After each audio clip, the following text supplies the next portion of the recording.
ஒரு வசனத்தை நாம் வாசிக்கலாம். வாசித்து கர்த்தருடைய வார்த்தைக்கு நிறைய கடந்து போவோம். இன்று முதலாம் ஆராதனையில் உன்னத பாட்டின் புஸ்தகம் 2ஆம் அதிகாரம் 2ஆம் வசனத்திலிருந்து சில காரியங்களை தியானித்தோம். இந்த காரியங்கள் எல்லாம் அதனுடைய இன்னொரு தொடர்ச்சியாக ஒரு சில காரியங்களை நாம் இந்த 2வது ஆராதனையிலே நாம் தொடர்ந்து பார்க்க போகிறோம். இப்போ நம்ம இன்னொரு வசனத்தை வாசிக்க போகிறோம். உன்னத பாட்டின் புஸ்தகம் 2ஆம் அதிகாரம் 3வது வசனத்தை வாசிங்க. காட்டு மரங்களுக்குள்ளே, மைக்கில் வாசிங்க. காட்டு மரங்களுக்குள்ளே கிச்சிலி மரம் எப்படி இருக்கிறதோ அப்படியே குமாரருக்குள்ளே என் நேசர் இருக்கிறார். அதன் நிழலிலே வாஞ்சையாய் உட்காருகிறேன். அதன் கனி என் வாய்க்கு மதுரமாய் இருக்கிறது. கண்களை மூடுவோம், நாம் ஜெபிக்கலாம்.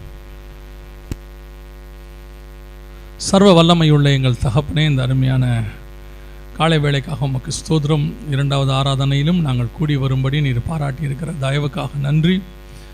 உம்முடைய வசனத்தை கேட்கும்படி உம்முடைய பாதத்தில் உட்கார நீர் பாராட்டின தயவுக்காக ஸ்தோத்திரம். எடுபடாத நல்ல பங்கு உம்மிடத்தில் உண்டு ஆண்டவரே. நாங்கள் இந்த பூமியில் சம்பாதிக்கிற எல்லாம் எடுபட்டு போகும் ஆண்டவரே. உம்முடைய வார்த்தையோ ஒரு நாளும் ஒழிந்து போகாது. வானமும் பூமியும் ஒழிந்து போனாலும் உம்முடைய வார்த்தை ஒழிந்து போகாது. உம்மிடத்தில் நித்திய ஜீவ வசனங்கள் உம்மிடத்தில் உண்டே. நாங்கள் வேறு யாரிடத்துல போவோம் ஆண்டவரே. அப்படிப்பட்ட நித்திய ஜீவ வசனத்தை இந்த காலை வேளையிலே எங்கள் மத்தியிலே நீர் பேச வேண்டுமே நாங்கள் ஜெபிக்கிறோம். உம்முடைய மகிமையுள்ள கரத்தில் எங்களை தாழ்த்துகிறோம். எங்கள் ஆண்டவர் இயேசுவின் நாமத்தில் ஒப்பு கொடுத்து ஜெபிக்கிறோம் எங்கள் ஜீவனுள்ள நல்ல பிதாவே. அல்லேலூயா. இன்று முதலாம் ஆராதனையில் 2ஆம் அதிகாரம் 2ஆம் வசனத்திலிருந்து தியானித்தோம். அதாவது முள்ளுகளுக்குள்ளே லீலி புஷ்பம் எப்படி இருக்கிறதோ அப்படியே குமாரத்திக்குள்ளே எனக்கு பிரியமானவளும் இருக்கிறாள் என்று சொல்லி, எப்படி ஒரு சபையானது முள்ளுகளுக்குள்ளே, உபத்திரவத்திற்குள்ளே, இந்த உலகத்துக்குள்ளே, பாவத்துக்குள்ளே எப்படி இந்த சபை அதுக்கு நடுவில் ஒரு பிரியமாய் இருக்கிறது எப்படி என்பதற்கான சில காரியங்களை முதலாவது ஆராதனையிலே பார்த்தோம். அதை தியானித்து கொண்டிருந்த போது இந்த 2வது காரியத்தையும் கர்த்தர் உணர்த்தினார். 3வது வசனம் சொல்லுகிறது, காட்டு மரங்களுக்குள்ளே கிச்சிலி மரம் எப்படி இருக்கிறதோ அப்படியே குமாரருக்குள்ளே என் நேசர் இருக்கிறார் என்று சொல்லி. உன்னத பாட்டிலே நேசர் என்று சொல்லுவது இயேசு கிறிஸ்துவை குறிக்கிறது. 2வது வசனத்திலே சபையினுடைய மேன்மையை, எப்படி உபத்திரவத்திற்கு நடுவில், வேதனைகளுக்கு நடுவில், உலகம் முழுவதும் பாவம் நிறைந்திருந்தாலும் அவைகளுக்கு நடுவில் எப்படி சபையானது தன்னை கரைப்படுத்தி கொள்ளாமல் அந்த உபத்திரவத்துக்கு நடுவில் ஒரு லீலி புஷ்பத்தை போல தேவனுக்கென்று சாட்சி உள்ள வாழ்க்கை வாழுகிறது என்பதற்கான சில காரியங்களை பார்த்தோம். மணவாட்டி சபையே அப்படி இருக்கும் பொழுது தேவன் எப்படி இருக்கிறாராம்? வசனம் சொல்லுது, காட்டு மரங்களுக்குள்ளே கிச்சிலி எப்படி இருக்கிறதோ அப்படி என் நேசர் இருக்கிறார். இந்த காட்டு மரங்கள் எல்லாம் பெரும்பாலும், காட்டு மரம் அப்படின்னா நீங்கள் பார்த்துருப்பீங்கன்னு நினைக்கிறேன், காட்டு மரங்கள் பெரும்பான்மையானவைகள் முள்ளுள்ளவைகளாக காணப்படும். அதே நேரத்தில் இந்த காட்டு மரங்களில் பெரும்பான்மையானவைகள் கனி கொடுக்காது. காட்டு மரங்கள் பெரும்பான்மையானவைகள் அது கரடு முரடாக இருக்கும். அவைகளுக்கு நடுவில் ஒரு கனி கொடுக்கக்கூடிய, கிச்சிலி கனி கொடுக்கக்கூடியதான ஒரு மரத்தை போலத்தான் நம்முடைய நேசர், நம்முடைய ஆண்டவர் இயேசு கிறிஸ்துவும் இருக்கிறார் என்று வசனம் சொல்லுகிறது. பல நேரங்களிலே நாம் இயேசுவை முன்மாதிரியாக வைத்திருக்கிறோம். சபைக்கு முன்மாதிரி இயேசு தான். உலகத்தில் வேறு யாரும் முன்மாதிரி கிடையாது. சபை இயேசுவை பார்த்து தான் தெரிந்து கொள்ளுகிறது எப்படி இருக்க வேண்டும் என்று சொல்லி. நாம் எப்படி பரிசுத்தமாய் வாழ்ந்து மனித சாயலிலிருந்து தேவ சாயலாய் மாற வேண்டும் என்பதற்கு அடையாளமே இயேசு தான். அதனால தான் அவர் மனித ரூபம் எடுத்தார், கடைசியாக தேவ சாயலாய் மாறினார். அதே மாதிரி தான் நாமளும் மாறணும். அப்படின்னா நமக்கு அடையாளமாக கர்த்தர் என்ன செய்கிறார்? தன்னுடைய வாழ்க்கையை நியமிக்கிறார். இயேசு இந்த உலகத்தில் வந்து ஞானஸ்நானம் எடுக்க வேண்டியது அவசியம் இல்லை, அவர் எடுக்கிறார். அவர் நம்மை போல பாடு அனுபவிக்க வேண்டிய அவசியம் இல்லை, பாடு அனுபவிக்கிறார். எல்லாவற்றையும் எதற்காக செய்கிறார் என்றால் நமக்கு முன்மாதிரியாக. இயேசு கிறிஸ்துவை எந்த ஒரு பிரமாணமும் கட்டுப்படுத்தாது. எந்த ஒரு பிரமாணத்திற்குள்ளும் அவரை அடக்க முடியாது. காரணம், அவர்தான் பிரமாணங்களை எழுதுகிறவர், அவரை உருவாக்குகிறவர், எல்லாம் அவர்தான் செய்கிறவர். அப்படி இருக்கும் பொழுது அவரே பிரமாணத்துக்கு உட்பட்டு இருக்கிறார். நீங்கள் பார்த்தீங்கன்னு சொன்னால் பிரமாணத்துக்கு உட்பட்டு அவர் எல்லா காரியத்தையும் செய்கிறார். நியாய பிரமாணத்தின்படி அவர் பஸ்கா ஆட்டுக்குட்டியாக இருக்கிறார். அதில் என்னென்னலாம் சொல்லுதோ அவர் நினைச்சாருன்னா அதை மாற்றி எழுதுறதுக்கு அவருக்கு அதிகாரம் உண்டு. அவர் சொல்கிறார், பூர்வத்தாருக்கு இப்படி சொல்லப்பட்டது, நான் உங்களுக்கு சொல்லுகிறேன். அத்தாரிட்டி. அப்படி இருக்கக்கூடியதான தேவனே தன்னை ஒரு பிரமாணத்துக்கு உட்பட்டவராக அதை நிறைவேற்றி முடிக்கிறார். நியாய பிரமாணத்தை அவமாக்க வரவில்லை, நிறைவேற்றி முடிக்கவே வந்தேன் என்று சொல்லுகிறார். ஒரு பிரமாணத்துக்கு உட்பட்டு இருக்கிறார். அப்படி இருக்கும் பொழுது அவரை பின்பற்றுகிற நமக்கும் சில காரியங்களை கர்த்தர் வைத்திருக்கிறார். அதை ஒரு முன்மாதிரியாக வச்சிருக்கிறார். இயேசு கிறிஸ்துவானவர் எப்படி இந்த பூமிக்குள்ளே நம்மை போல, வசனம் சொல்லுது, அவர் தாமே நம்மை போல எல்லா விதத்திலும் சோதிக்கப்பட்டு, பல நேரத்தில் இயேசு கிறிஸ்து கடந்து வர பாதைகளை பார்க்கும் பொழுது அவர் கடவுளுங்க, அதனால் அவர் செஞ்சிட்டாரு அப்படின்னு ஒரு தாட் வரும். அவர் தேவன், அவர் அவரால் முடியும், நம்மளால் முடியுமா அப்படின்னு கேட்டிங்கன்னா, புதிய ஏற்பாட்டில் இயேசு செய்த எல்லாவற்றையும் நாம் செய்ய வேண்டும் என்று இயேசு விரும்புகிறார். அதை அவரே சொல்லுகிறார், என்னை விசுவாசிக்கிறவன் நான் செய்த கிரியைகளையும் செய்வான், அதை பார்க்கிலும் அதிகமாகவும் செய்வான் அப்படின்னு தான் அவர் சொல்கிறார். அப்படி இருக்கும் பொழுது இயேசு எப்படி இந்த காட்டு மரங்களுக்கு நடுவில் இருந்து தன்னை ஒரு கிச்சிலி மரம் என்பதை நிரூபிக்கிறார். பல நேரங்களில் நாம் அந்த காட்டு மரங்களோடு சேர்ந்து நாம் காட்டு மரமாக மாறிடுறோம். ஒரு ஸ்கூலில், காலேஜில் இப்போ இன்றைக்கி இருக்கிற யங்ஸ்டர்ஸ்க்கு இருக்கக்கூடிய பிரச்சனை என்ன அப்படின்னு கேட்டிங்கன்னு சொன்னால், சர்ச்சில் ஆராதனை எல்லாம் இருக்குது. இங்கே இருக்கும்போது எல்லாம் பயங்கர பரிசுத்தவான்கள் தான், நம்ம பிள்ளைகளை ஒன்றும் சொல்லவே முடியாது. ஆனால் காலேஜுக்கு போகும்போது, ஸ்கூலுக்கு போகும்போது அங்கே இருக்கிற காட்டு மரங்கள்லாம் உட்காந்து கமெண்ட் அடிச்சுக்கிட்டு இருக்கோம், பரியாசம் பண்ணிக்கிட்டு இருக்கோம், எல்லாம் செஞ்சுக்கிட்டு இருக்கோம். கொஞ்ச நாள் நம்ம பிள்ளைகள் அதுக்கு நடுவில் இருக்கும், கிச்சிலி மரமாகவும் இருக்கும்.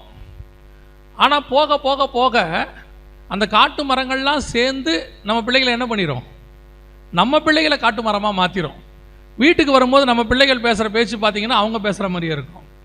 அப்போது அதுக்கு நம்ம சொல்கிற காரணம் என்னென்னா, ஒரு யூத் மீட்டிங்கில் இப்படி சொன்னாங்க, ஒரு யூத்ஸ் எல்லாம் சொன்னாங்க, பிரதர் நாங்கள்லாமே சபையில் ஒன்று சொல்லி கொடுக்குறீங்க, எங்களால் அதை கேட்டுக்க முடியுது, சபையில் ஸ்ட்ரிக்டாக இருக்க சொல்கிறீங்க, சபையில் இருக்கிறோம், ஆனால் நாங்கள் போகிற இடத்துல எங்களால் என்ன செய்ய முடியல, ஃபாலோ பண்ண முடியல. காலேஜ் வேறு மாதிரி இருக்குது, ஸ்கூல் வேறு மாதிரி இருக்குது. இது பெரியவங்களுக்கும் இருக்குது. இப்போ பெரிய பெரிய எம்என்சி கம்பெனியில் ஒர்க் பண்ணுறாங்க. அப்படி ஒர்க் பண்ணும்போது அங்கே போனால் அவங்களுடைய லைஃப் ஸ்டைல் வேறு மாதிரி இருக்குது. அங்கே வீக்கெண்ட் வேறு மாதிரி இருக்குது, அவங்களுடைய மெத்தட்ஸே வேறு மாதிரி இருக்குது, ஜாலியாக இருக்கிறாங்க. அவங்க எல்லாருமே சினிமா டிக்கெட்லாம் புக் பண்ணி அப்படியே குரூப்பாக டீமாக போவாங்க. அவங்க நடுவில் நாங்கள் வாழ்கிறது ரொம்ப கஷ்டமாக இருக்குது. ஒரு மனுஷன் என்கிட்ட விதமாக சொன்னார், நாங்கள் அவங்களோட கலக்காவிட்டால் எங்களை அவங்க ஒதுக்குறாங்க. ஒதுக்குறது மட்டும் இல்லை, அது எங்களுடைய எதிர்காலத்தை கூட பாதிக்குது. எப்படி பாதிக்குது, ஒரு அப்ரைசல் வரும்போது, ஒரு ப்ரொமோஷன் வரும்போது இந்த மாதிரி நல்லா ஜாலியாக இருக்கிறவங்களுக்கு தான் கொடுக்குறாங்க, எங்களை எல்லாம் ஒதுக்கி வச்சிடுறாங்க.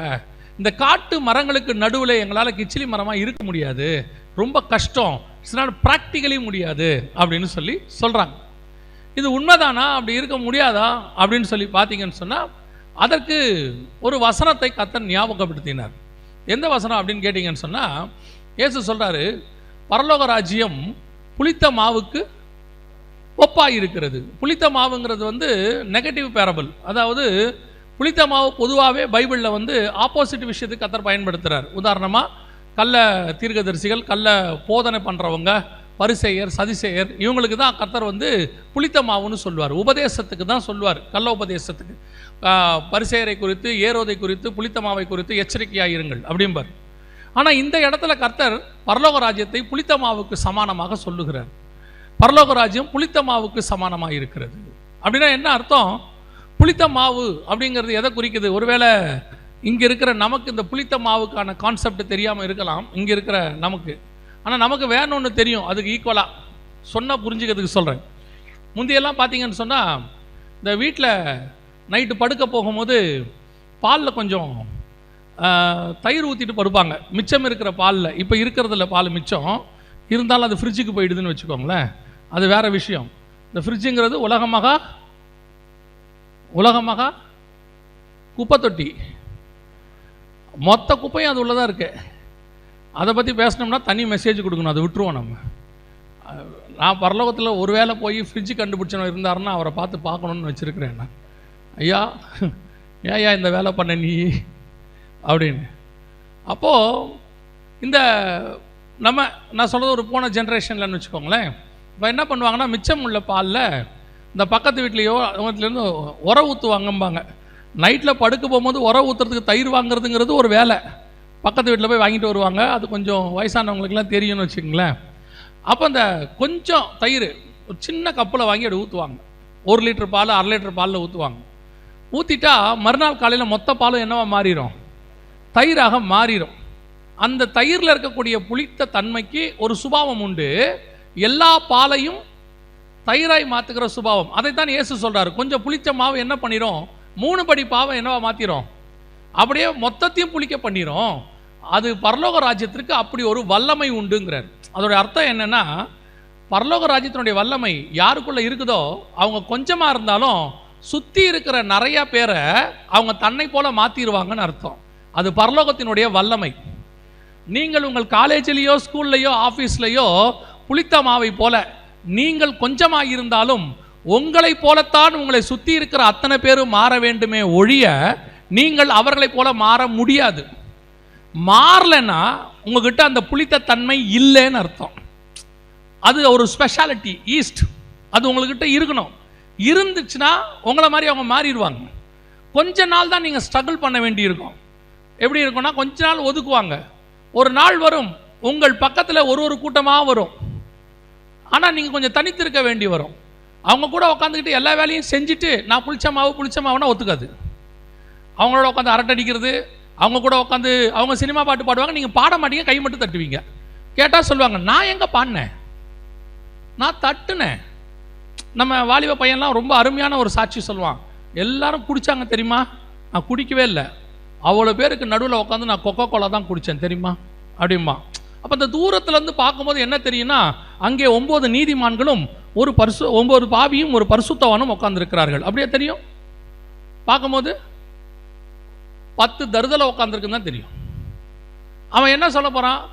நல்லா ஜூம் பண்ணி பாருங்க, கொக்கோ கோலா தெரியுதா நான் பார்க்க போகிறான். நம்ம பையன் ஒரு சாட்சி சொல்லுவான், நான் என்னை பத்திரமாய் பார்த்து கொண்டேன். எப்படி? அவர் எல்லோரும் குடித்தார்கள், நானோ வென்றால் கொக்கோ கோலாவை மாத்திரம் கையில் வைத்துக் கொண்டு லேவியராகமத்தில் சொல்லப்பட்டு ஆசாரியனுக்கு சொன்ன விரதத்தை பத்திரமாய் பார்த்து கொண்டேன். அப்படியா? காட்டு மரங்களுக்கு நடுவே கிச்சிலி மரம் எப்படியோ அப்படியே குமாரருக்குள்ளே என் நேசர் இருக்கிறார். உங்களை கர்த்தர் வச்சிருக்கிற இடத்த நீங்க மாற்ற முடியும், அந்த இடம் உங்களை மாற்றாது. அப்படிதான் இயேசு சொல்றாரு. பரலோக ராஜ்யத்துக்கு அப்படி ஒரு வல்லமை உண்டு. உங்களுக்குள்ள இருக்கிற ஆவியானவருக்கு அப்படி ஒரு வல்லமை உண்டு. அவருக்கு தெரியும் 12 பேரால முழு உலகத்தையும் மாற்ற முடியும் என்று சொல்லி. ஒரு 120 பேரால உலகத்தை தலைகீழாய் மாற்ற முடியும் என்று அவருக்கு தெரியும். ஒரு பவுல் எழுதுகிற புக்கால முழு உலகத்துக்கும் அது ஒரு வேதமாக மாற்ற முடியும் என்று தேவனுக்கு தெரியும்.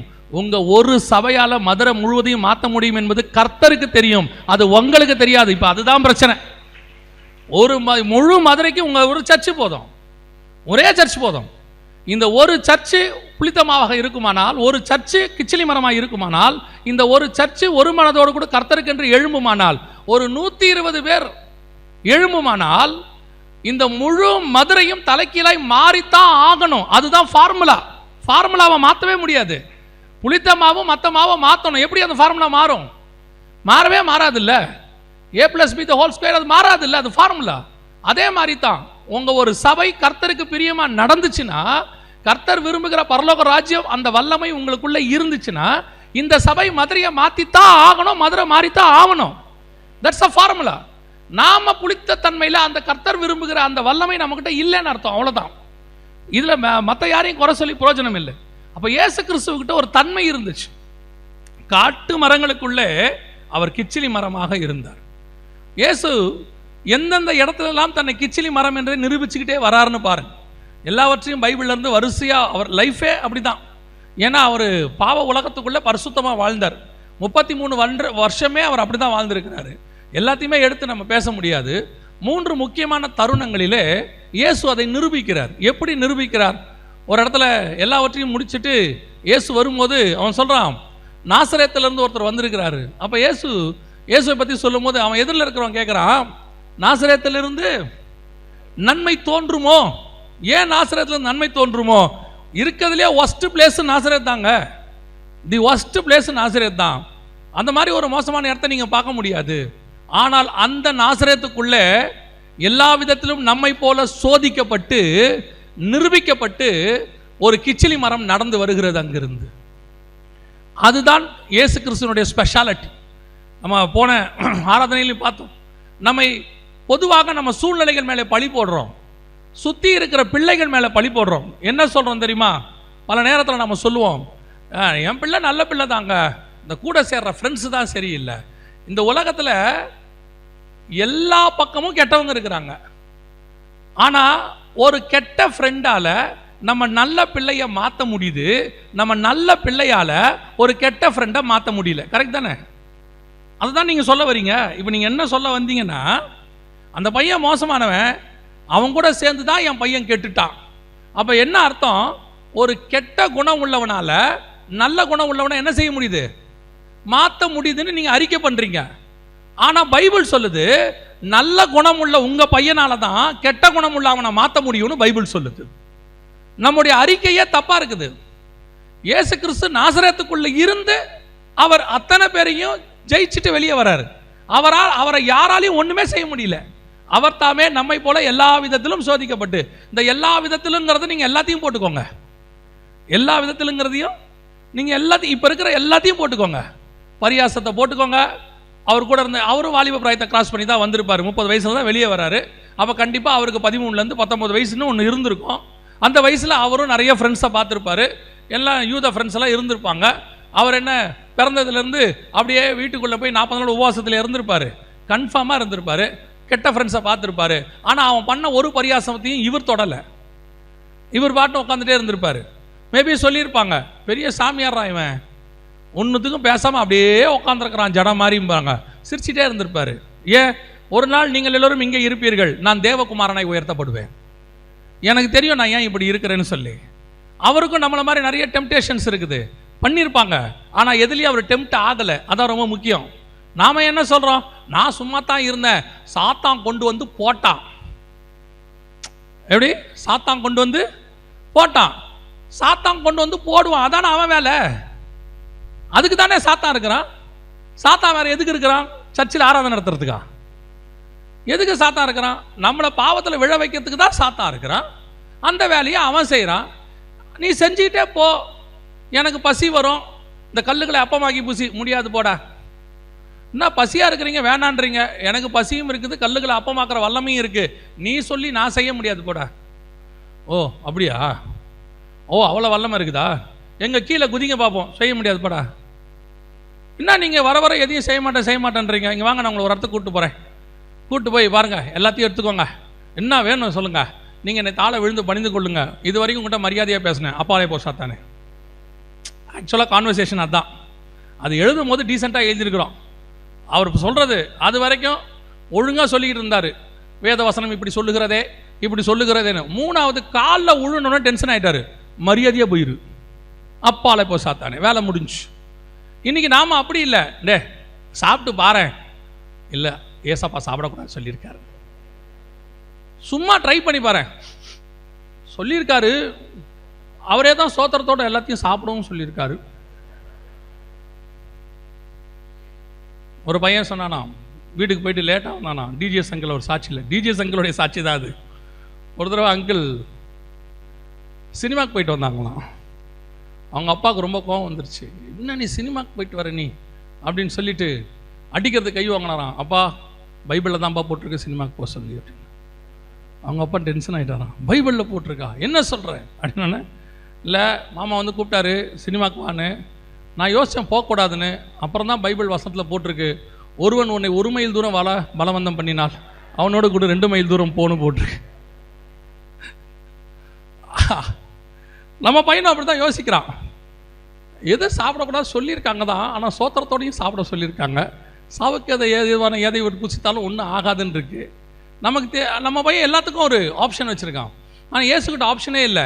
காட்டு மரத்துக்கு நடுவில் கிச்சிலி மரம் தான், நான் மாற மாட்டேன், நீ எனக்காக மாறு. யோசித்து பாருங்க, ஒரு இயேசு முழு உலகத்தையுமே மாற்றிட்டே இருப்பாருங்க. நம்மை போல பாடுள்ள மனுஷர், நம்மை போல சோதிக்கப்பட்டவர், அதுதான் அவருடைய ஸ்பெஷாலிட்டி. 3 இடங்களிலே இயேசு அதை நிரூபித்து காட்டுகிறார். முதலாவது வாசிங்க, மத்தேயு எழுதின சுவிசேஷம் 3ஆம் அதிகாரம் 7வது வசனத்தை வாசிங்க. முதல்ல 3:7 வாசிங்க. பரிசேயரிலும் சதுசேயரிலும் அநேக தன்னிடத்தில் ஞானஸ்நானம் பெறும்படி வருகிறதை அவன் கண்டு, விரியன் பாம்பு குட்டிகளே, வரும் கோபத்துக்கு தப்பித்துக் கொள்ள உங்களுக்கு வகை காட்டினவன் யார்? இன்னொரு வசனத்தையும் வாசிங்க. யோவான் எழுதின சுவிசேஷம் 1ஆம் அதிகாரம் 29வது வசனத்தை வாசிங்க. யோவான் 1:29. மறுநாளிலே யோவான் இயேசுவை தன்னிடத்தில் வர கண்டு, இதோ உலகத்தின் பாவத்தை சுமந்து தீர்க்கிற தேவ ஆட்டுக்குட்டி. இப்போ பாருங்க, ஒரு குரூப் ஞானஸ்நானம் எடுக்க வருது இயேசுகிட்ட. திரளான கூட்டம். வர்றவங்கெல்லாம் சாதாரண ஆளுலாம் இல்லை. யார் வர்றது? பரிசேயரும் சதுசேயர், எல்லாம் ஊழியக்காரங்க, வேதபாரகர், படித்தவங்க, அதாவது ரிலீஜியஸ் பீப்புள், இவங்க எல்லாம் வராங்க.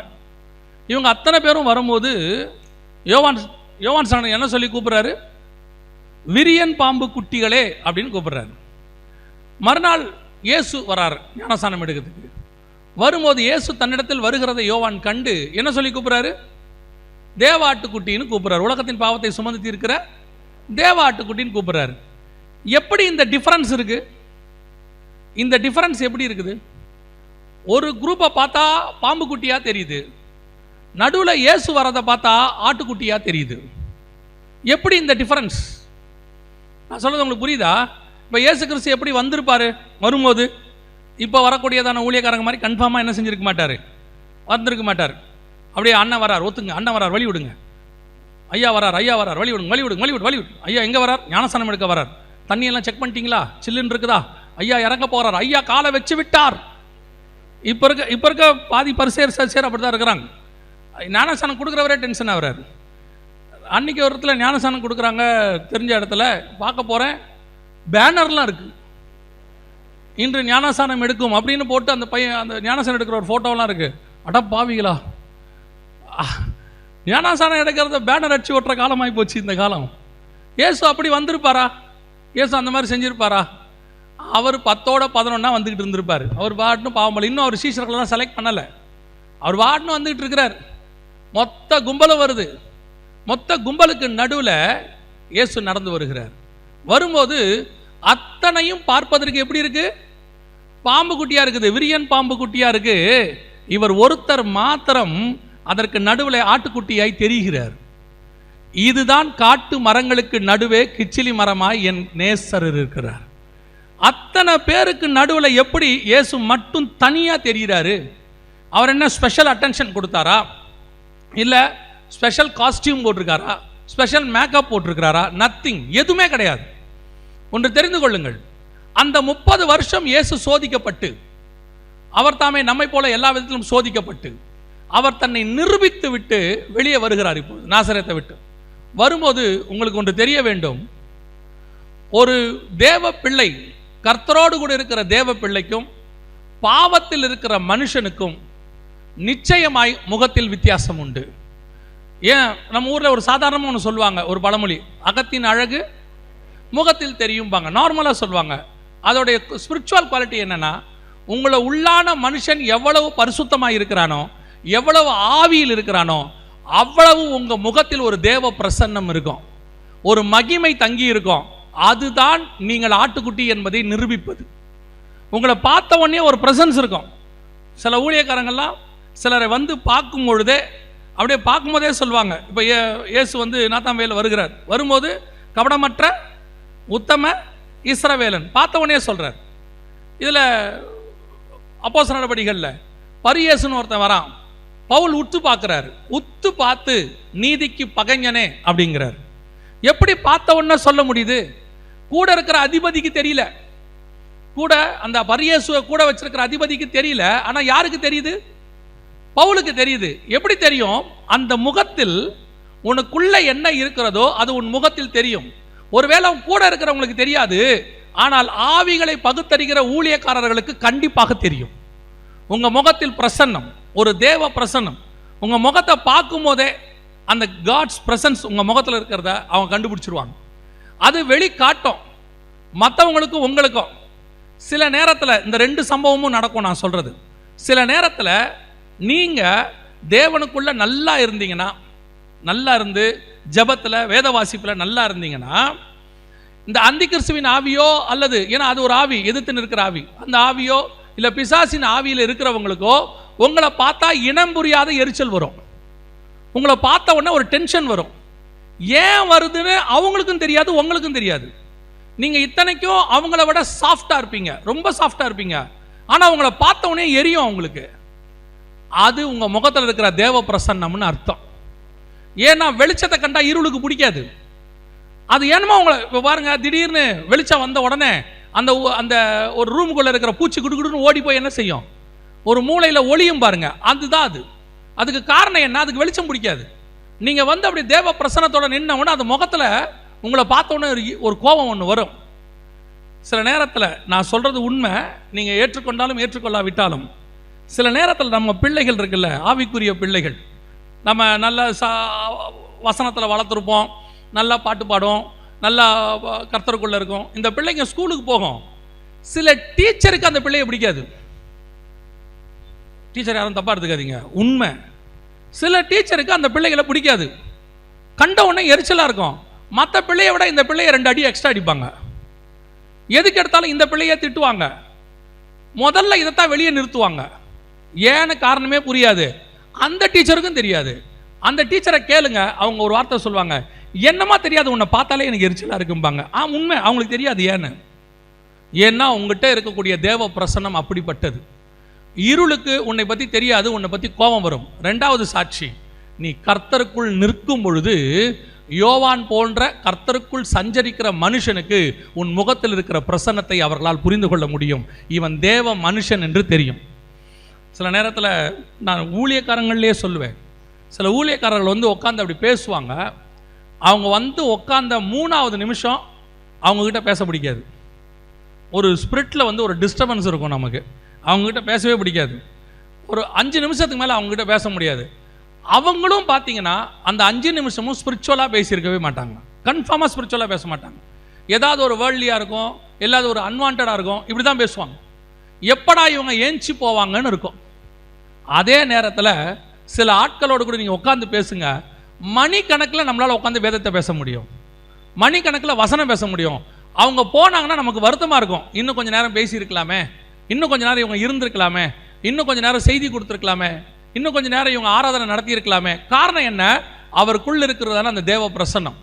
மற்ற காட்டு மரங்களுக்கு நடுவே இது வித்தியாசமாக தெரியும்.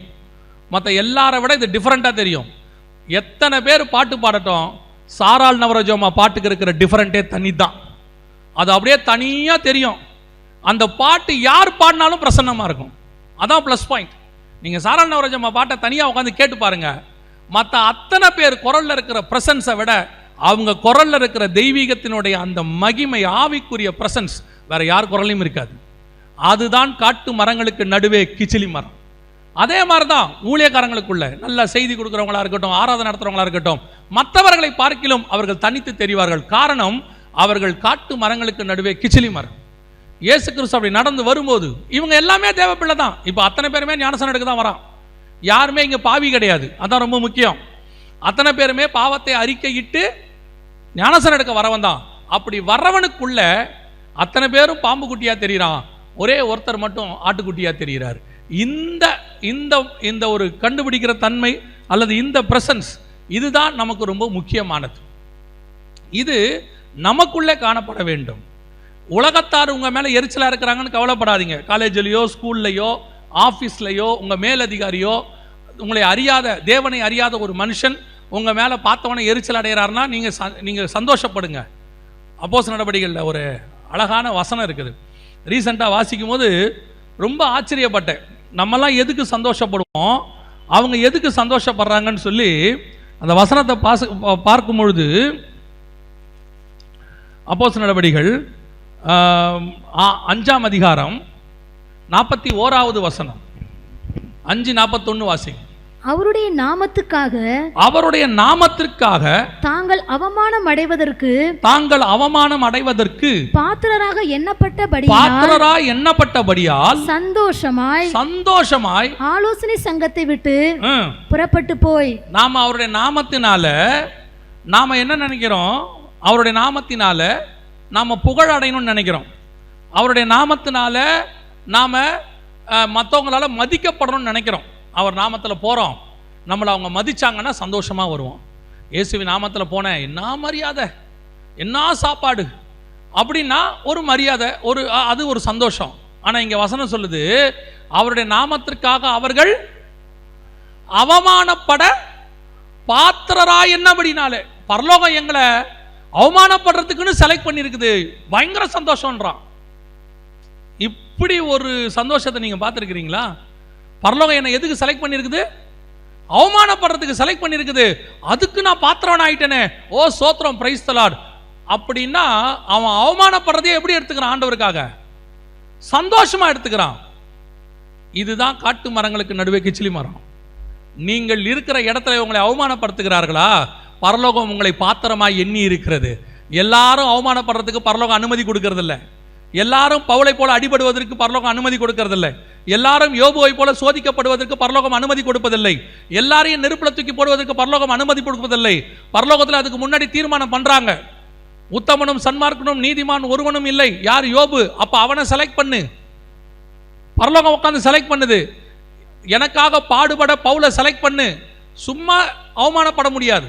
பரலோகம் செலக்ட் பண்ணணும், அப்பாயின்மெண்ட் ஆர்டர் கொடுக்கணும். நீ உன்னுடைய ஸ்கூல்ல, காலேஜில், ஆஃபீஸில் எல்லாருக்கும் முன்பாக கிறிஸ்துவின் நிமித்தம் அவமானப்படுகிறாயா? சில நேரத்தில் நம்ம பிள்ளைகள் இந்த நகையை கழட்டியிருக்கோம், சர்ச்சு ஸ்கூலுக்கு போகும், காலேஜுக்கு போகும், எல்லா பிள்ளையும் போட்டிருக்கோம். போடும்போது நம்ம பிள்ளை நகை போடாததை சில நேரத்தில் அப்படி குத்தி காட்டுவாங்க, இல்லை சில நேரத்தில் கொஞ்சம் கௌரவ குறைச்சல நினைப்பாங்க. அப்போ நம்ம பிள்ளைகள் நினைக்கும், நான் நகை போடாததுனால தானே இப்படி நினைக்கிறாங்க அப்படின்னு சொல்லி. அப்போ வந்து வீட்டில் அது நினைக்கும், எனக்கும் நகை போட்டால் நல்லா இருக்குமோ அப்படின்னு. நான் நகை போடணும் போட வேணாம் அந்த கான்செப்டுக்கே போல. ஆனால் நீ போடாததுனால அவமானப்படுத்தப்படுகிறாய் இல்லை, பரலோகம் உன்னை செலக்ட் பண்ணியிருக்குதுன்னு அர்த்தம். அது பரலோகம் உன்னை செலக்ட் பண்ணி தான் அப்படி வச்சிருக்குது. நீ பாத்திரமாய் எண்ணப்பட்டப்படுகிறாள். சில நேரத்தில் நல்ல ஆவிக்குரிய தன்மை இருக்கும், படிப்பு வராது. எல்லா பிள்ளையும் நல்லா படிக்கும், நான் பிலீவர்லாம். இவன் பைபிள் நல்லா படிப்பான், பாட்டை மொத்தமாக பாடுவான், ஆனால் ஃபார்முலா வராது. முழு பாட்டையும் மொத்தமாக பாடுவான், ஃபார்முலா வராது. 119 சங்கீதத்தை கூட முழுசா சொல்லிடுவான், 5 லைன் அவனால் எழுத முடியாது எக்ஸாமில். ஏன் என்னால் முடியல? அவன் சொல்லுவான், என்ன பெரிய ஜபான்னு போற, 35 மார்க்கு மேலே வாங்க மாட்டேற, இன்னும் அவங்க இயேசுநாதர் மார்க் கொடுக்கலையாம்பான். அவமானமாக இருக்கும். இதை பார்த்தோம் நம்ம என்ன நினைக்கணும் தெரியுமா? ஐயோ மார்க் வாங்க முடியலையே, பேசாமல் நம்ம ரொம்ப காலேஜ் விட்டு நின்றுடலாமா? இல்லை, அவனுக்கு ஆண்டவர் மனப்பாடம் பண்ணுறதுக்கு வேற ஒன்று கொடுத்துருக்காரு. கர்த்தர் எனக்கு மனப்பாடம் பண்ணுறதுக்கு வேற ஒன்று கொடுத்துருக்கிறாரு. அவன் மனப்பாடம் பண்ணி நாளைக்கு ஒரு கம்பெனியில் பெரிய லெவலில் போய் சம்பாதிப்பான். நான் மனப்பாடம் பண்ணி நாளைக்கு ஒரு பெரிய கூட்டத்துக்கு ஆசீர்வாதமாக நின்று பேச வேண்டிய காலம் ஒன்று வரும். அதை இன்னைக்கே டிசைட் பண்ண முடியாதுல்ல. காட்டு மரங்களுக்கு நடுவே கிச்சிலி மரம் அவமானப்படுவதற்கு என்று கர்த்தர் செலக்ட் பண்ணியிருக்கிறார். ஆனால் உங்களுடைய அந்த தெய்வீக பிரசன்னத்தை பரலோகம் அங்கீகரிக்கும். ரெண்டாவது, இயேசு எங்க இருக்கிறார், எதுக்கு எப்படி இருக்கிறார்னு மட்டும் பாருங்க. நம்ம சீக்கிரம் நேரத்துக்குள்ள முடிச்சிருவோம். வாசிங்க மத்தேயு எழுதின சுவிசேஷம் 27ஆம் அதிகாரம் 38வது வசனம் வாசி.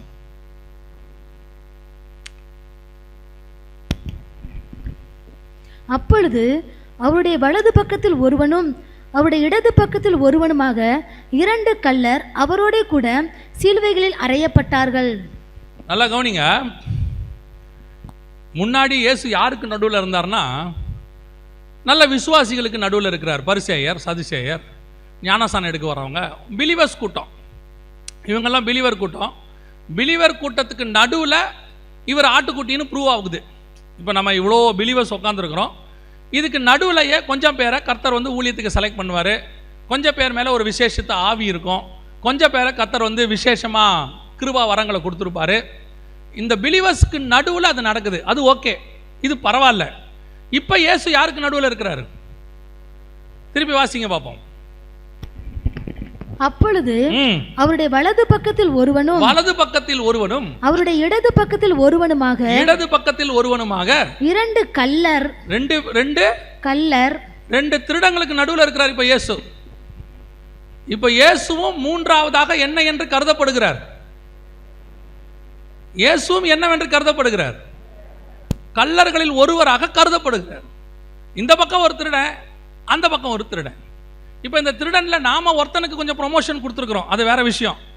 2 திருடன்ல ஒரு திருடன் யாரு? நாம் ப்ரொமோஷன் கொடுத்து வச்சுருக்கோமே அவனுக்கு. 2 திருடனில் ஒரு திருடன் யார்? நல்ல கள்ளன். அவனுக்கு பேர் என்னது? ஏன்னா அவன் மனம் திரும்பிட்டான். மனம் திரும்பிட்டா அவன் எப்படி கள்ளனாக இருப்பான்? நம்ம வேறு டிஃப்ரென்ஷியேட் பண்ணுறதுக்கு என்ன சொல்லி வச்சுருக்கிறோம்? இவன் கள்ளன், இவன் நல்ல கள்ளன். உலகத்திலே இந்த மாதிரி பேர் கொடுக்க நம்மளால் மட்டும்தான் முடியும், வேறு யாராலையும் முடியாது.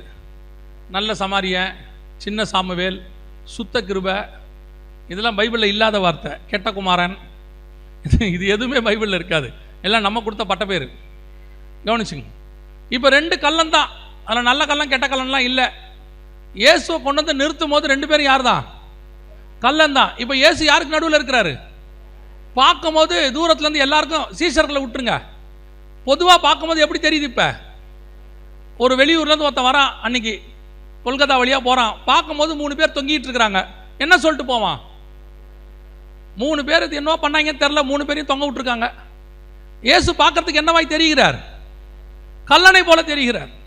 சில நேரத்தில் நீங்களும் நானும் அந்த மாதிரி இடத்தில் இருக்க வேண்டி வரும். உங்களை என்னையும் கொண்டு போய் கல்லனுக்கு நடுவில் உட்கார வச்சுருவாங்க. நீங்கள் செய்யாத குற்றத்துக்கு நடுவில் இருக்க வேண்டி வரும். யோசேப்பை கொண்டு போய் ஜெயிலில் வச்சாச்சு. இந்த பக்கம் ஒருத்தன், அந்த பக்கம் ஒருத்தன். 2 பேரும் யாரு? 2 பேரும் திருடன். யோசேப்பு கூட இருந்தவன். 2 பேரும் தப்பு செஞ்சவன், தண்டனை அனுபவிக்கிறான். ஆனால் யோசேப்பு மட்டும் யாரு? ஒரு தப்பும் செய்யாதவன். இவனுக்கு அந்த தண்டனை கொடுத்தாச்சு. இதுதான் ஆவிக்குரிய வாழ்க்கையில் நீங்கள் அனுபவிக்கிற மிக முக்கியமான பிளேஸ். நீங்கள் செய்யாத தப்புக்கு தண்டனை அனுபவிக்க வேண்டி வரும்.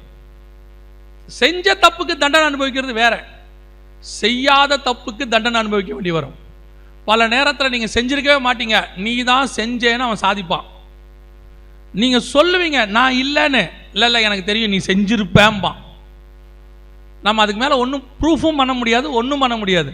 பத்தாத குறைக்கு சாட்சி வேற எவனாவது சொல்லுவான் வந்து, அவன் செஞ்சிருப்பாங்க. அது நம்மளை பார்த்து சொல்லுவான், அவன் முகத்தை பாருங்கள் செஞ்ச மாதிரி தான் இருக்கும்பான். ஏன்னா அவனுக்கு நம்ம முகம் பற்றி தெரியாது. பல நேரத்தில் நாம் குற்றவாளிகளுக்கு நடுவில் நிறுத்தப்படுகிறோம். செய்யாத தப்புக்கு தண்டனை கொடுக்கப்படுகிறது.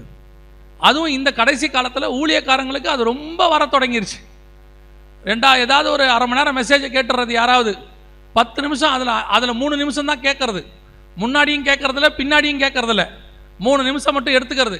எடுத்துட்டு பாருங்க கள்ள உபதேசம் பேசுகிறார் எம்டி ஜெகன் போடுறான். என்னடா அதுக்கு முன்னாடி கேட்டியா? இல்லை. பின்னாடி கேட்டியா? இல்லை. சரி மொத்தத்தையும் போட முடியாது, நடுவில் எடுங்க, பிக் பண்ணி எடுங்க.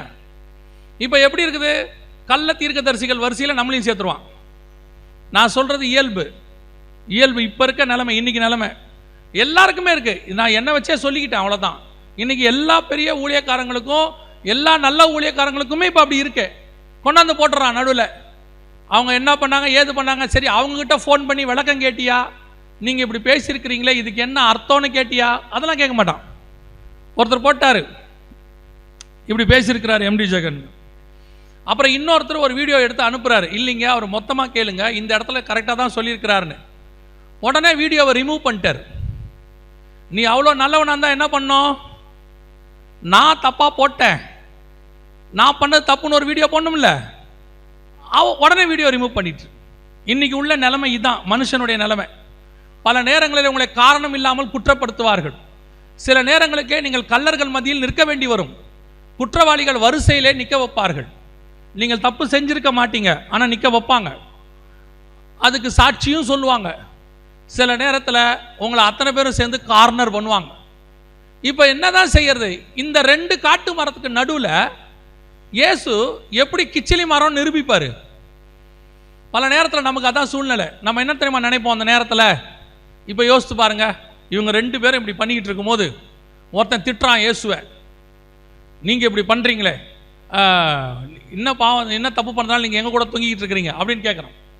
இப்போ திடீர்னு வானத்திலிருந்து ஒரு சத்தம் உண்டாகி, இவர் என்னுடைய நேசகுமாரன், இவரில் நான் பிரியமாக இருக்கிறேன்னா வேலை முடிஞ்சா இல்லையா? முடிஞ்சா இல்லையா? சவுண்டு வந்துச்சா? வரல. சில நேரத்தில் நம்ம எப்படி எதிர்பார்ப்போம் தெரியுமா? பிரச்சனை உச்சத்தில் இருக்கும்போது டங்குன்னு இயேசு இறங்கி நிற்கணும். என் பிள்ளைகள் மேலேயா கையை போட்டீர்கள், ஒருவன் 1000 பேரையும் இருவன் 10000 பேரையும் வெட்டி நான் சதக்குன்னு குத்திக்கிட்டோன்னா நமக்கு ஒரு சந்தோஷம். யாராவது நம்மளை ரொம்ப பேசின உடனே, எதிர்த்த உடனே கர்த்தர் அவனை ஏதாவது கையை காலை உடைச்சாலாவது நல்லா இருக்குமே. நம்முடைய விருப்பம் அது. ஏன்னா மாம்சத்தில் இருக்கிறோம். பரலோகம் நமக்குன்னு உடனே என்ன செய்யணும்? ரியாக்ட் பண்ணணும்னு நம்ம விரும்புகிறோம். இப்போ இயேசு கிறிஸ்துக்கு அதெல்லாம் அங்கே இல்லை. அவர் தொங்கிக்கிட்டே இருக்கிறார், அவர் பாட்டு கம்முனே இருக்கிறார்.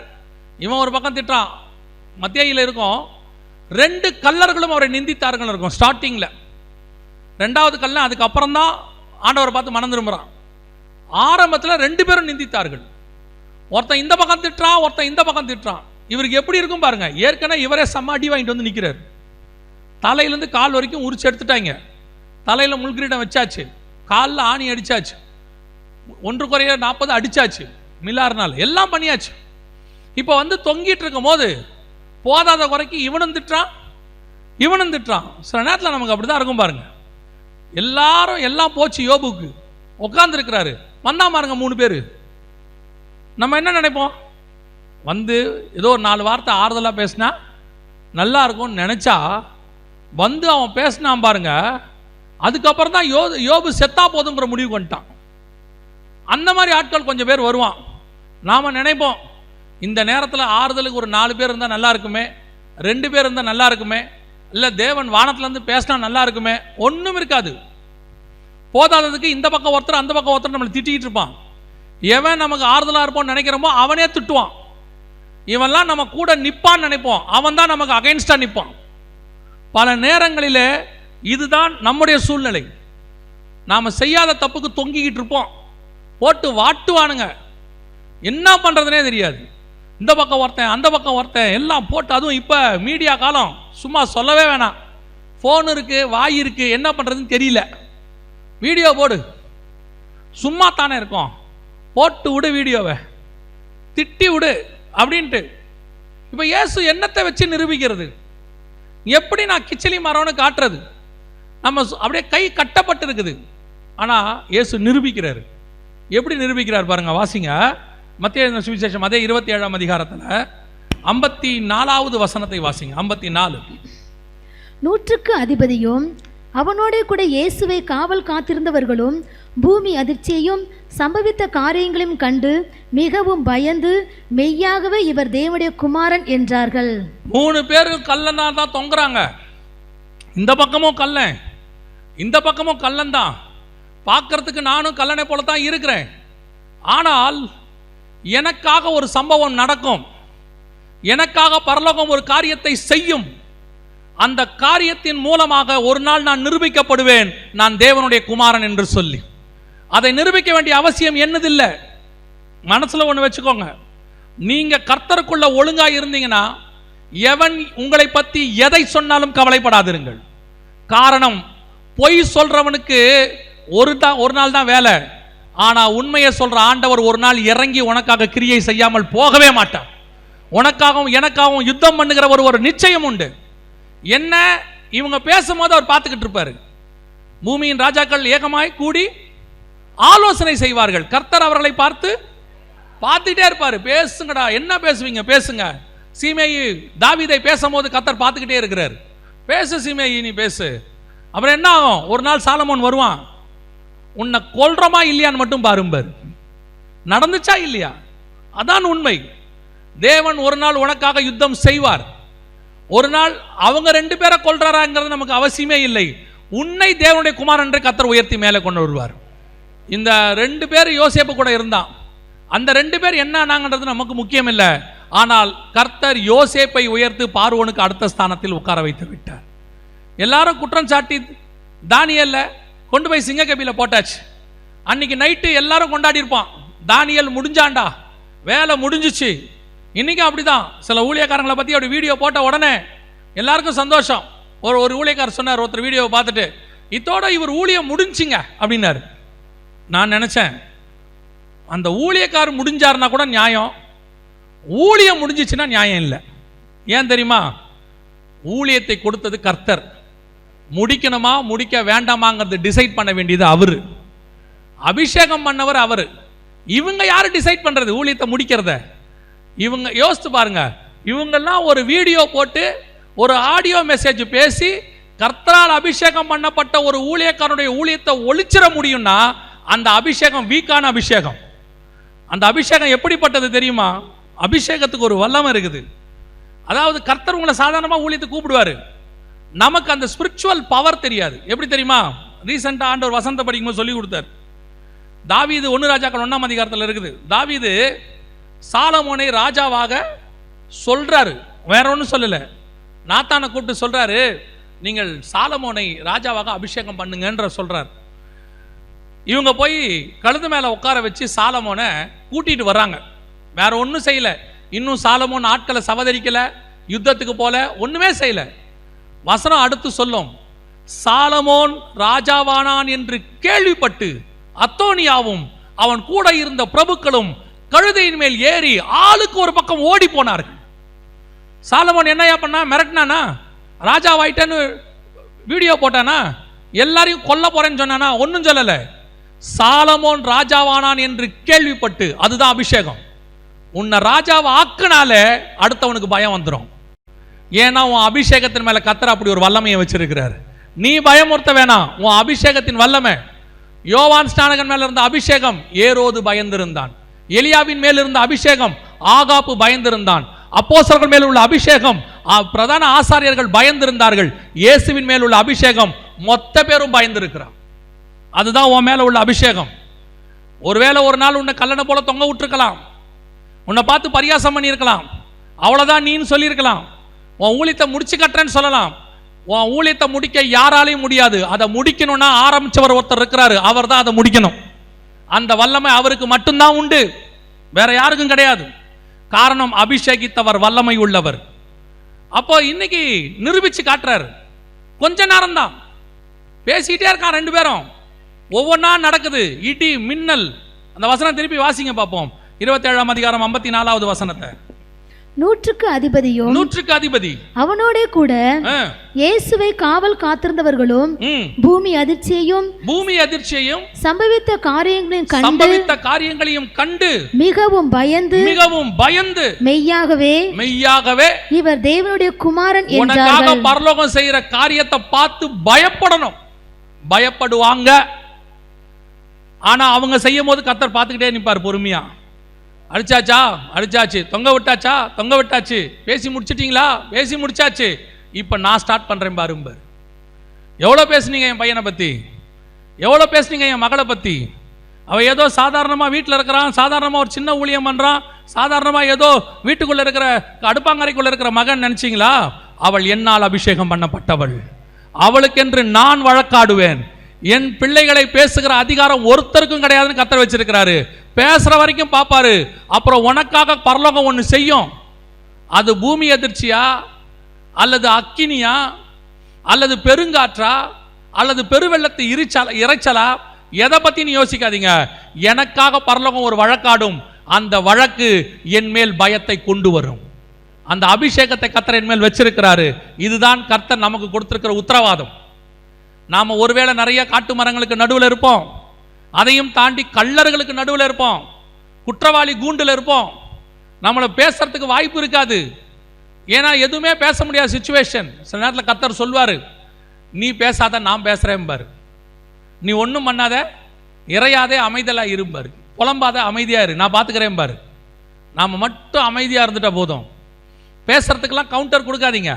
உங்களை பற்றி யார் அதை பேசுகிறாங்க இதை பேசுகிறாங்க திருப்பி சரிக்கு சமமாக பேசாதீங்க. நீங்கள் பேசிட்டீங்கன்னா கர்த்தர் உங்களுக்காக பேச மாட்டார். ஏன்னா நீங்களே பேசி முடிச்சிட்டீங்க. நீங்கள் அமைதியாக இருங்க. நான் ஒரே ஒரு காரியத்தை தான் என் ஊழியத்தில் கற்றுக்கொண்டேன். என்ன தெரியுமா? நாம் சும்மா இருந்தால் பரலோகம் நமக்காக கிரியை செய்யும். நாமளே கிரியை செய்யணும்னு முடிவு பண்ணால் பரலோகம் ஓரமாக நின்று பார்க்கும். நீ என்ன பண்ணணுமோ பண்ணணும்னு சொல்லிடும். அமைதியாக இருந்து தோற்று போனவங்க யாருமே கிடையாது. பரலோகம் நமக்காக வழக்காடும், இறங்கி வேலை செய்யும். ஐயோ அவங்க அநியாயமா பேசுறாங்க, பேசட்டும். என்ன ஒழிச்சு கட்டுறேன்னு சொல்றாங்க, சொல்லட்டும். வேலையை விட்டு தூக்குறேங்கிறாங்க, சொல்லட்டும். வேலையை விட்டு தூக்கிட்டாங்க, தூக்கட்டும். அடுத்து இதை விட பெரிய வேலையை கொடுத்து அவனை கொண்டு வந்து வா முன்னாடி நிக்க வைக்க கர்த்தர் வல்லமை உள்ள தேவனாய் இருக்கிறார். தேவன் நினைச்சார். இப்ப பாருங்க, போர்த்திபார் தூக்கி உள்ள போட்டாச்சு. போர்த்திபார்னா ஜெயிலர், தூக்கி உள்ள போட்டார். எங்க வீட்லயா இப்படி பண்ண, இந்தா உள்ள போ, எவன் உன்னை வெளியே எடுக்கிறான்னு பாக்குறேன். ஓ அப்படியா, என்ன மீறி உன்னை ஒருத்தர் வெளியே எடுக்க முடியுமா? ஓ அப்படியா, போட்டாச்சா, வேலை முடிஞ்சா போர்த்திபார் வீட்டில் போய் தூங்கிட்டீங்களா? இப்போ நாளைக்கு காலையில் நீங்கள் யோசேப்பை பார்க்க வாங்க. நான் ஏன் வரணும்? நீ வாடா. எதுக்கு வரணும்? அரிசி வேணும்னா வா. யோசேப்பு எங்க இருக்கிறாரு? பார்வோனுக்கு பக்கத்தில் உட்காந்துருக்காரு. போர்த்திபார் போய் பார்க்குறாரு. இவன் எப்படி அங்கே போனா? உனக்கு ஜெயிலில் வைக்கிறதுக்கு 4 நாள் ஆகும். நான் மேலே உட்காரத்துக்கு ஒரு நாள் நைட்டு போதும். கொண்டு போய் மேலே உட்கார வச்சிருவேன். நான் ஆடு மேய்க்கிறவனை, புள்ளி மேய்க்கிறவனை ராஜாவா உட்கார வைக்க தேவனால் முடியும். ராஜாவாய் உட்கார்ந்திருக்கிறவனை புள்ளி மேய்ய வைக்கவும் என்னால் முடியும். நான் சர்வ வல்லமை உள்ள தேவன் என்று கர்த்தர் சொல்லுகிறார். அந்த தேவன் இன்னும் உன்னோடு இருக்கிறார். உனக்கு எதுக்கு கவலை? அவன் என்ன செய்யறான்? பேசத்தானே செய்யறான், அவ்வளவுதானே செய்யறான். அவனால அவ்வளவுதான் முடியும். புரியுதா? சில நேரத்தில் இந்த பேசுறான்ல, நிறைய பேர் செய்ய மாட்டான். ஏன்னா அவனால செய்ய முடியாது, அதனால தான் பேசுறான். நான் செஞ்சிருவேன் பார்த்துக்கேன்பான். சரி நீ செய் பார்ப்போன்னா செய்ய மாட்டான். சிலர் நம்ம பார்த்துக்கிட்டே இருக்கணும், பேசக்கூடாது. என்ன நீ பேச மாட்டேன்னா? நீ பேசுவ, நான் செய்வேன். எப்படி செய்வ? நான் ஒரே ஒரு காரியத்தை சொல்லிட்டு முடிச்சிடறேன். ஒரு இடத்துல ஒரு பாஸ்டரை அந்த ஏரியாவில் இருக்கிறவங்க ரொம்ப டார்ச்சர் பண்ணிட்டாங்க. சர்ச்சை நடத்த விடாமல் ரொம்ப டார்ச்சர். அந்த ஏரியாவில் இருக்கிற ஒரு பெரிய போலீஸ் ஆஃபீஸர் வந்துட்டு சபையெல்லாம் இங்கே நடத்தக்கூடாது, எல்லாத்தையும் அடித்து உடைச்சிருவேன், ஜாக்கிரதை அப்படின்னு கத்தினார். இந்த பாஸ்டர் அவரை பார்த்து ஒன்று சொன்னார், நீங்கள் போங்க, உங்கள் மேலே இருக்கிற நான் பேசிக்கிறேன் போங்கன்ட்டார். இந்த ஆள் யோசிச்சுக்கிட்டே போகிறான், யார் அந்த மேலே இருக்கிறாள்? ஒருவேளை இவருக்கு ஐஜியை தெரியுமோ, டிஐஜியை தெரியுமோ? போலீஸ் ஸ்டேஷனுக்கு போயிட்டு ஃபோன் பண்ணுறாரு, பாஸ்டர் கொஞ்சம் ஸ்டேஷனுக்கு வர முடியுமா? பாஸ்டர் சொல்கிறார், வர முடியாது, நான் மேலதிகாரிகிட்ட பேசிக்கிட்டு இருக்கிறேன். இவர் ஜோம் பண்ணிகிட்டு இருக்கார். நான் மேலே இருக்கிறவர்கிட்ட பேசிக்கிட்டு இருக்கிறேன். ஜீப்பு அடுத்த 10 நிமிஷம் வருது. வரார், பாஸ்டர் அவங்கெல்லாம் சொன்னாங்கன்னு தான் நான் கொஞ்சம் ப்ரெஷர் கொடுத்தேன். எனக்கு உண்மையிலே உங்களை ரொம்ப பிடிக்கும் பாஸ்டர்.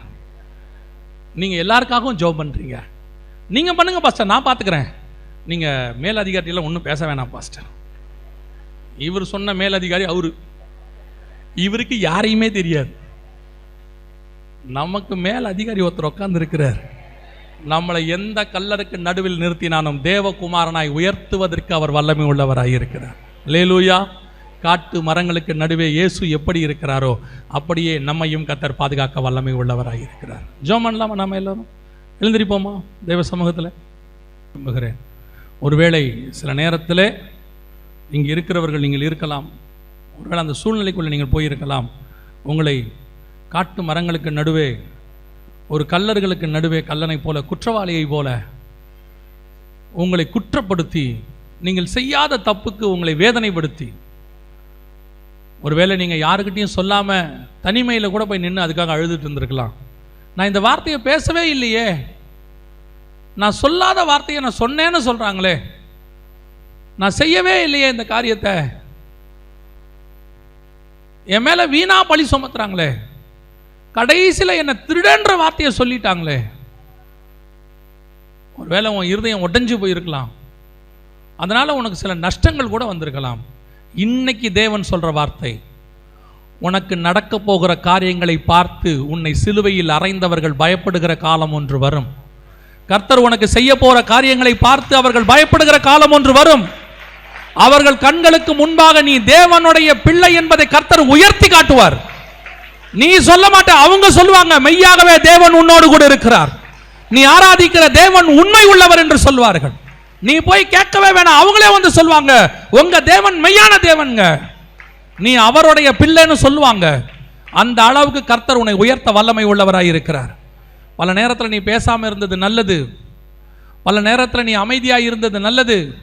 நான் அமைதியாக இருக்கிறதுனால என்னை இன்னும் மோசமாக பேசுகிறாங்க. வாய் உள்ள பிள்ளை பொழைச்சிக்கிச்சு, நிறைய பேர் பேசுனதுனால அவங்களெல்லாம் திட்ட மாட்டாங்க. நான் அமைதியாக போக போக என்னை ரொம்ப திட்டிகிட்டே இருக்கிறாங்க நீ நினைக்காத. நீ அமைதியாக இருக்க இருக்க பரலோகம் உனக்காக பேச போகுதுன்னு அர்த்தம். கர்த்தர் உனக்காக வழக்காட போறாருன்னு அர்த்தம். நமக்கு வழக்காடுகிறவரும் அவரே, நியாயாதிபதியும் அவரே, அவரே அட்வொகேட், அவரே ஜட்ஜ். நமக்கு அட்வொகேட்டும் ஜட்ஜும் ஒருத்தர் தான். இங்க அட்வொகேட் வேற, ஜட்ஜ் வேற உலகத்துல. ஆனா நம்ம கோர்ட்ல அட்வொகேட்டும் ஜட்ஜும் ஒருத்தர் தான். வழக்காடுகிறவர் உனக்காக நியாயம் செய்கிறவராக இருக்கிறார். கள்ளர்கள் மத்தியில் இருந்து நீ உயர்த்தப்பட்டு இவர் மெய்யாகவே தேவனுடைய குமாரன் என்று சொல்லுகிற அளவுக்கு கர்த்தர் உயர்த்த வல்லமை உள்ளவராய் இருக்கிறார். நம்ம ஜெபிக்க போகிறோம். ஒருவேளை நீங்கள் அப்படிப்பட்ட பாடுகள் நிலைமையில் இருந்தீங்கன்னா, கண்ணீரில் இருந்தீங்கன்னா, உபத்திரவத்துக்கு நடுவில் தொங்கிக்கிட்டு இருந்தீங்கன்னா, இன்னைக்கு கர்த்தர் உங்களை விடுதலையாக்கி உங்களுக்கு செய்ய போகிற காரியத்தினால நீங்கள் மெய்யாகவே தேவனுடைய குமாரன் என்று நிரூபிக்க போகிறார். அப்படி ஜெபிக்க விரும்புகிறவங்க கரங்களை ஆண்டவருக்கு நேராக உயர்த்தி ஒப்பு கொடுத்து நன்றி செலுத்துங்க. கர்த்தாவே, நீர் செய்ததுக்காக ஸ்தோத்திரம் சொல்லுங்க, உயர்த்தினதுக்காக நன்றின்னு சொல்லுங்க, எங்களை ஆண்டவரே என் வாழ்க்கையை மாற்றி அமைச்சதுக்காக நன்றின்னு சொல்லுங்க, என் கண்ணீரை தொடச்சதுக்காக நன்றின்னு சொல்லுங்க, எனக்கு ஏளனமா பேசினவங்க வாயில கர்த்தர் என்னை உயர்த்த வச்சதுக்காக நன்றின்னு சொல்லுங்க, நான் இழந்ததை பார்க்கிலும் 2 மடங்கு திருப்பி கொடுத்ததுக்காக நன்றின்னு சொல்லுங்க, நான் மண்ணிலிருந்து மீண்டும் தூக்கி எடுக்கப்பட்டதுக்காக நன்றின்னு சொல்லுங்க. நான் எங்கே விழுந்தேனோ அங்கேயே உயர்த்தப்படுவீர்கள், எங்கே தள்ளினார்களோ கர்த்தர் அங்கேயே உன்னை உயர்த்துவார், எந்த இடத்தில் நீங்கள் தாழ்த்தப்பட்டீர்களோ அந்த இடத்திலேயே நீங்கள் உயர்த்தப்படுவீர்கள். இது கர்த்தர் உங்களுக்கு கொடுக்கிற வாக்குத்தத்தம். காரணம், உங்களுக்காக வழக்காடுகிறவர் சர்வ வல்லமை உள்ள தேவன், உங்களுக்காக பேசுகிறவர், உங்கள் பட்சத்தில் நிற்கிறவர் சர்வ வல்லமை உள்ள தேவன். நீர் அப்படி செய்ய போற தயவுக்காய் ஸ்தோத்திரம். எங்கள் சர்வ வல்லமை உள்ள தகப்பனே, இந்த அருமையான நேரத்திற்காய் உமக்கு ஸ்தோத்திரம். ஆண்டவரே, காட்டு மரங்களுக்கு நடுவிலே நாங்கள் கிச்சிலி மரமாய் நின்று கொண்டிருக்கிறோம்ப்பா. அநேக முள்ளுகள் எங்களை சுற்றிலும் இருக்கிறது. நீரோ அதை எப்படி தாண்டி வந்தீரோ அப்படியே நாங்களும் தாண்டி வர எங்களுக்கு கிருபை பாராட்டுங்க.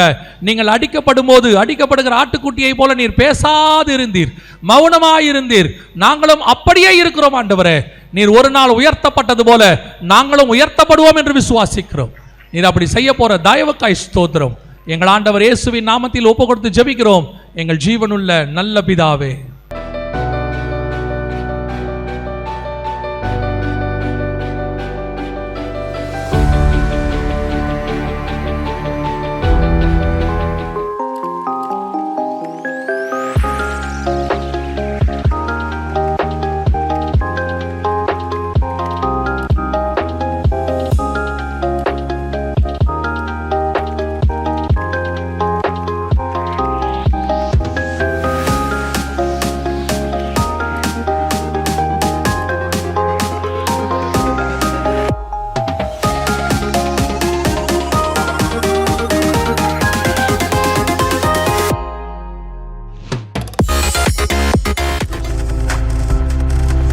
நீங்கள் பார்த்து கொண்டிருப்பது உங்கள் ஜாய் டிவி. உங்கள் துக்கம் சந்தோஷமாய் மாறும்.